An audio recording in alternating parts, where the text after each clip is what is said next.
Eric, un grand merci à toi de venir parmi nous au sein de l'EMCC France pour accepter cette interview. Tu sais que nous sommes très heureux de valoriser tout ce que font nos coachs professionnels et tu fais partie de cette communauté lorsqu'ils publient notamment des ouvrages. Et tu viens de sortir un ouvrage. Alors, c'est assez rare dans notre métier parce que ce n'est pas directement lié au métier de coach, bien qu'on verra qu'il y a des passerelles, mais c'est plutôt, je vais le montrer comme ça à l'écran, ça s'appelle le digital, c'est comme le vélo, ça s'apprend. Et c'est là où ça m'a fait titre, je me suis dit, tiens, on est dans une communauté où parfois le digital est un peu à la traîne. Et je me suis dit, c'est une bonne occasion de donner une porte d'accès ou une lecture ou des pistes de réflexion ou des retours d'expérience sur ce que vivent nos collaborateurs, nos collègues, nos consoeurs, nos confrères dans le domaine du digital. Mais avant d'aborder ton ouvrage, je souhaiterais que tu nous dises, tu sais que chez Coach Professionnel, on aime bien connaître quelques éléments de la personne, ce qui la caractérise, ce qui fait, 2-3 éléments de toi qui fait que tu es là aujourd'hui parmi nous. Merci Gabriel. En fait, une raison pour laquelle je suis là aujourd'hui, c'est qu'on a fait une formation ensemble, je te rappelle. C'est vrai, ça date. Ça date un peu, côté Transformance. Non, pour me caractériser d'un point de vue professionnel, simplement, j'ai fait toute ma carrière dans le digital, en fait, et dans le service, et dans le conseil, en France et à l'international. Je suis aussi père de 2 enfants, et marié à une femme formidable. J'habite à Bordeaux, et je viens très régulièrement sur Paris pour accompagner les clients. Et c'est vrai que sur la dimension coaching, je parlais de transformance, mais aussi programmation neurolinguistique, hypnose ericksonienne, etc. Tu me connais, j'ai toujours eu cette passion-là et de se dire comment est-ce qu'on peut amener les gens à passer dans le mouvement. Voilà. Alors du coup, quelle est la genèse de cet ouvrage ?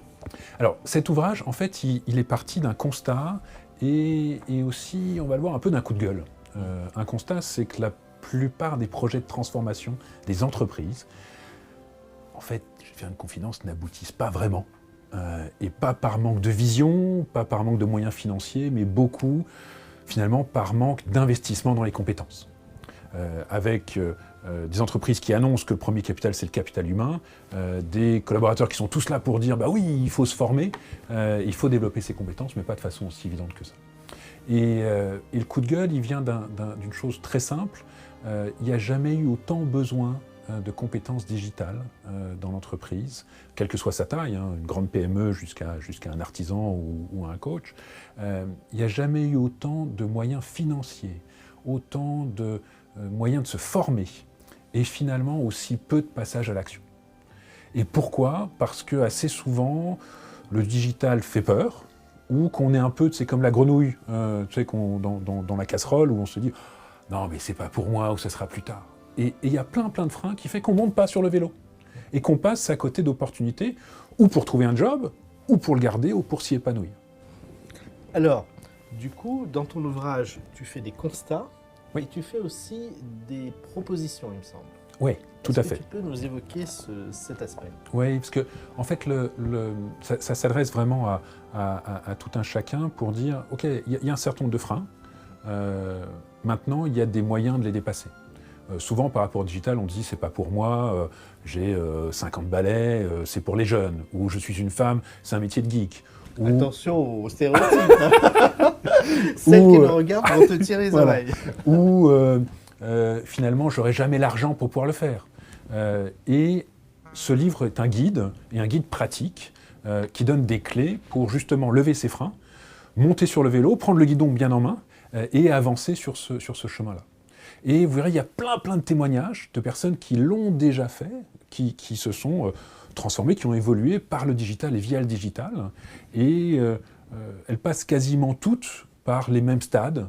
C'est ce que j'évoque dans le livre, ça passe de l'enthousiasme naïf en se disant « ah, ça y est, j'en ai beaucoup parlé, je me forme, j'y vais », à un réveil brutal. Je pense à Myriam, par exemple, 45 ans, qui se retrouve avec des petits jeunes, pardon pour les stéréotypes, d'une vingtaine d'années, et se dit « oh là, je vais jamais y arriver ». Et ensuite, on voit que ça évolue. Et là, il y a vraiment besoin d'accompagnement et de compréhension des différentes stratégies qui peuvent être mises en place. Alors, tu parles d'accompagnement. Comment un coach professionnel pourrait être un bon accompagnant dans cette stratégie ? Alors, un bon accompagnant sur plusieurs choses. Déjà, il y a vraiment la prise de conscience et aider à se dire quel est le projet professionnel, d'une part, et de comment visualiser la réussite et se projeter par rapport à des personnes pour qui c'est souvent une transformation assez profonde. La deuxième chose, c'est de travailler sur les profils d'apprentissage. Tout le monde n'apprend pas de la même manière, tout le monde n'a pas envie de retourner à l'école de façon un peu classique. La troisième chose, c'est de vraiment travailler sur ses propres ressources. Je pense à une personne qui témoigne dans le livre, qui a été un grand champion équestre, qui a eu un accident, qui a dû se reconstruire, et comment se remotiver dans cette phase-là. Donc comment puiser dans ses ressources. Il y a aussi accompagné dans l'évaluation des compétences. Dans le livre, il y a une solution d'évaluation des compétences qui s'appelle Digit, par exemple, qui permet d'avoir un premier constat. Et du coup, le coach peut aider, sur la base de ce constat, à aller un peu plus loin. Et en tant que coach, il y a aussi un point, c'est que les nouvelles technologies, le digital, peut aider. Et là, c'est un deuxième bonus, on va dire, d'une solution qu'on appelle de e-doing. Alors, qu'est-ce que c'est ? C'est finalement simplement le constat de dire en parler c'est bien, le faire c'est mieux.